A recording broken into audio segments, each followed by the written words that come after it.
A teenage babysitter noticed a life-size clown statue staring at her from the corner of the room.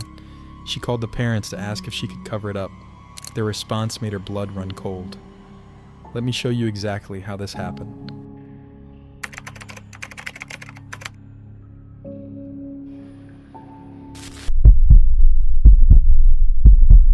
In the early 2000s, a wealthy family in Rhode Island hired a babysitter for the night. We will call her Sarah. She was 16 and had watched their 2 kids before. She knew the house. She knew the routine. The parents left for a charity gala downtown. Sarah fed the kids dinner, played some games, and put them to bed at 8:30. Everything was normal. Then she went downstairs to watch TV in the family room. That's when she saw it. A life-size clown statue standing in the corner by the fireplace. About 5.5 feet tall, full costume, white face paint, red smile, and eyes that seemed to follow her everywhere. Now, here's where things get really interesting. Sarah tried to ignore it. She told herself it was just a creepy decoration. Rich people collect weird things. But every few minutes, she'd glance at it, the way it stood there. Something felt wrong. An hour passed. She couldn't take it anymore. The clown was making her so uncomfortable she couldn't focus. She decided to call the parents, just to ask if she could cover it with a blanket. Mr. Henderson answered on the second ring. Music and voices played in the background. Sarah apologized for bothering him. "Hi, Mr. Henderson. I'm sorry to call, but would it be okay if I covered up the clown statue in the family room? It's kind of creeping me out." Silence. Long, heavy silence. When Mr. Henderson finally spoke, his voice was different. Tight, barely controlled. "We don't have a clown statue." Sarah's heart stopped. She looked at the clown in the corner. That's when she noticed it. The chest was moving, rising and falling. It was breathing. But if you think that's crazy, wait until you hear this. Mr. Henderson's voice exploded through the phone. "Sarah, get the kids and leave the house right now. Don't go near that clown. Get out and call 911. Get out now." Sarah dropped the phone and ran. Behind her, she heard footsteps. Heavy, slow, deliberate. The clown was moving. It had been standing there for hours, watching her, waiting, and now it was coming. She sprinted upstairs and burst into the older child's room. "We have to go. Now." She grabbed him, then his sister, and pushed them toward the master bedroom. The footsteps were on the stairs now, not running, just walking, steady, confident. They made it inside. Sarah locked the door and shoved a dresser in front of it. The kids were crying. She called 911 with shaking hands. The footsteps stopped outside the bedroom door. Sarah could see a shadow underneath. 2 large feet in oversized clown shoes, just standing there. The doorknob turned slowly. The lock held. Then came the knocking. 3 slow knocks. A pause. 3 more knocks. The 911 operator said police were 2 minutes away. Sarah held both kids close. The knocking continued. Patient, like the person on the other side had done this before. Sirens cut through the night. The shadow disappeared. Footsteps ran down the stairs. A door slammed. When police arrived, the clown was gone. Officers found the costume dumped in a neighbor's trash can 3 houses down, but the person who wore it had vanished. Police later discovered the intruder had entered through an unlocked basement window, hours before Sarah arrived. He'd brought the costume with him, put it on, walked upstairs, and stood in that corner for over 3 hours, watching, waiting. The case was never solved. No fingerprints, no DNA, no witnesses. The person who stood motionless in that corner was never identified. They're still out there. 2 years later, a similar incident happened in Washington State. A family found someone dressed as a mannequin in their daughter's bedroom. Never caught. Police believe it might be connected. Sarah never babysat again. The Henderson family moved 6 months later. They couldn't stay in that house. Here's what you need to remember. A babysitter noticed a clown statue that turned out to be a real person who'd been watching her for hours. If Sarah hadn't trusted her instincts and made that call, this story would have ended very differently. If this terrified you, hit that subscribe button. I cover true crime cases that prove your worst nightmares are real. Drop a like if you're checking every corner of your house tonight. Here's my question. Have you ever noticed something in your house that seemed off? Share your stories in the comments. Your instincts might be trying to tell you something. Until then, lock your doors, trust your gut, and remember, not everything that looks like decoration is harmless. In 2014, a family bought their dream home in New Jersey. 6 days later, they received a letter that would turn their paradise into a living nightmare. The writer claimed they'd been watching the house for decades. They knew which bedroom each child slept in, and they were never caught. Derek and Maria Broaddus had been searching for the perfect home for years.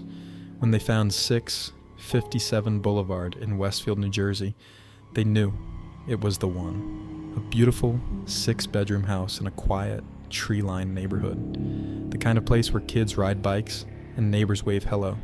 They paid $1.3 million for it, their entire life savings. 3 days after closing, they stopped by to paint before moving in. In the mailbox, there was a letter. No return address. Just their names written in careful handwriting. Maria opened it, thinking it was a welcome note from a neighbor. She read the first line and her hand started shaking. The letter began, "Dearest new neighbor at 657 Boulevard, allow me to welcome you to the neighborhood." The letter wasn't a welcome note. It was a threat disguised as one. The writer called themselves the Watcher. They claimed their family had been watching 657 Boulevard for decades. Their grandfather had watched it. Their father had watched it. Now, it was their turn. But that wasn't the worst part. The Watcher knew details they shouldn't have known. They asked why the Broaddus family had so many children. They asked if the children were too curious, if they liked to play in the basement. Derek immediately called the police. Officers came out and took the letter as evidence. They told the family it was probably just a prank. The Broaddus family wanted to believe that. They tried to ignore it and continued preparing to move in. 3 days later, another letter arrived. This one was worse, much worse. The Watcher wrote, "Have they found what is in the walls yet? In time, they will." They mentioned seeing the workers inside. They asked which bedroom each child would be sleeping in.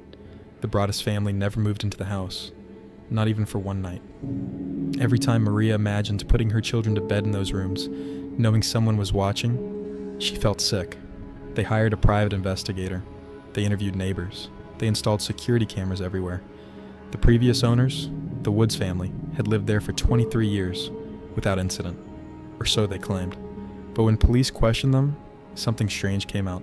Mr. Woods admitted he'd received a letter too. Just one, right before they sold the house. He said it seemed like a harmless note from a weird neighbor, so he threw it away and never mentioned it.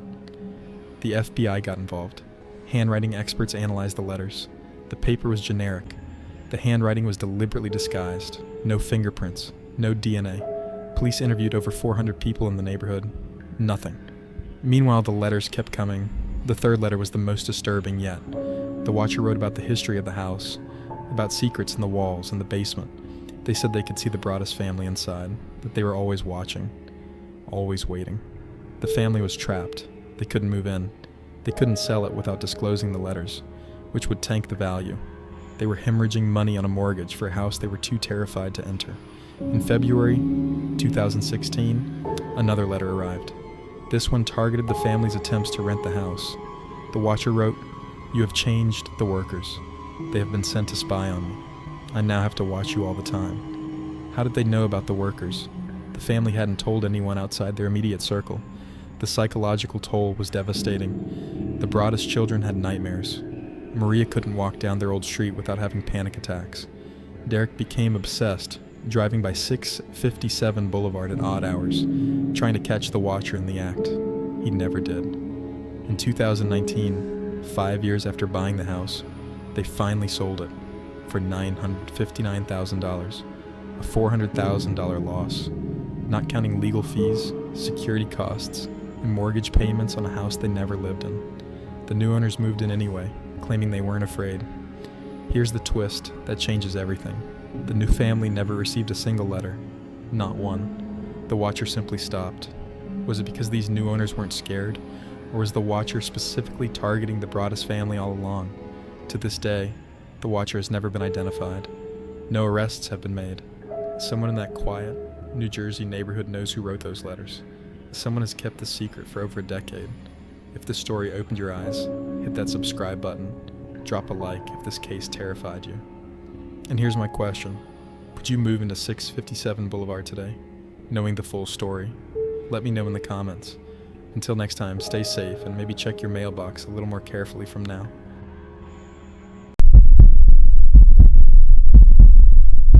A man in Japan lived alone for months. His food kept disappearing from the fridge. He thought he was losing his mind. Then he installed a security camera and watched the footage. What he saw made his blood run cold. Someone had been living in his attic for over a year. In 2008, a 57-year-old man lived in Fukuoka, Japan. We'll call him Mr. Yamada to protect his identity. He worked long hours at an office job. He lived in a small, 2-story house in a quiet neighborhood, the kind of place where nothing bad ever happens. For months, Yamada noticed something strange. Food would go missing from his kitchen. At first, he thought he just forgot eating it. A sandwich here, some rice there.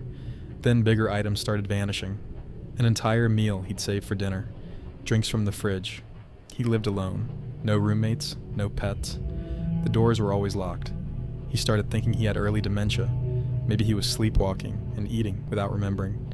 But deep down, something felt wrong. The house felt different, like someone had been moving through his space while he was gone. Yamada called the police. He told them about the missing food. They came out and looked around. Nothing seemed out of place. No signs of break-in, no forced windows or damaged locks. The officers told him it was probably just stress. Maybe he should see a doctor. They left. But Yamada couldn't shake the feeling. He decided to set up a security camera in his kitchen. Just a small one, pointing at the refrigerator. He wanted proof he wasn't going crazy. He went to work, like normal. 8 hours later, he came home and checked the footage. At first, nothing happened. Just an empty kitchen. Then, around noon, something moved in the corner of the frame. A small figure emerged from the hallway. It was a woman. She walked calmly to his refrigerator, opened it, made herself a sandwich, poured a drink. She moved like she owned the place, like this was routine. Yamada's hands shook as he watched. This woman had been in his house, while he was at work. But how? He checked every door and window before leaving. Everything had been locked. The camera kept rolling. The woman finished eating, cleaned up after herself, and walked back down the hallway. She disappeared into the darkness. Yamada called the police immediately. This time, they took him seriously. Officers arrived within minutes. They searched the entire house. Every room, every closet, every possible hiding spot. Nothing. The woman was gone, but Yamada insisted she had to be there somewhere. Where else could she go? All the doors were still locked from the inside. One officer noticed something, a small storage closet in the hallway, the kind most people use for cleaning supplies. He opened it and looked up. There was a small access panel in the attic space above. The officer climbed up with his flashlight. What he found changed everything. Someone had been living up there. A small space had been cleared out between the rafters. There were blankets, bottles of water, food wrappers, a makeshift toilet, and most disturbing of all, a small area where someone could look down through gaps in the ceiling, straight into Yamada's bedroom. The woman was still up there, hiding in the shadows. When the officer's flashlight hit her face, she didn't run. She didn't scream. She just sat there, calm as could be, like she'd been expecting this moment all along. The officer ordered her down. She climbed down slowly, almost casually. Her name was Tatsuko Horikawa. She was 58 years old, homeless. When police asked how long she'd been living in Yamada's attic, her answer made everyone's skin crawl. She said she'd been there for a year, maybe longer. She couldn't remember exactly. Police interviewed Horikawa at the station. She confessed everything willingly. She had no shame, no guilt. In her mind, she hadn't done anything wrong. She explained that she'd been homeless for several years, sleeping in parks, train stations, anywhere she could find shelter. One day, she noticed Yamada's house. She watched his routine. He left for work every morning at the same time, came home every evening at the same time. Predictable. She waited until he left one morning. Then she simply walked in through an unlocked back door. This was before Yamada started getting paranoid about locking everything. She explored the house, found the attic access, and decided to stay. Yamada came home that evening and never knew she was there, just meters above his head. For over a year, Horikawa lived in that attic. She learned his entire schedule. She knew when it was safe to come down. She'd use his bathroom when he was at work, shower in his shower, eat his food, watch his TV, then climb back up before he returned. She even did laundry once. She described her time there as comfortable, better than the streets. But here's the part that makes it truly horrifying. Horikawa had done this before, multiple times. She told police she'd lived in at least 3 other homes over the years, different cities, different people, some for months. She'd perfected the technique. She knew how to move silently, how to ration food so the owner wouldn't notice too much missing, how to stay invisible. Horikawa was arrested and charged with trespassing, not breaking and entering because she'd entered through an unlocked door. Just trespassing. The punishment was minimal. A few months in jail. Then she'd be back on the streets. Back to finding her next addict, her next host, who'd never know she was there.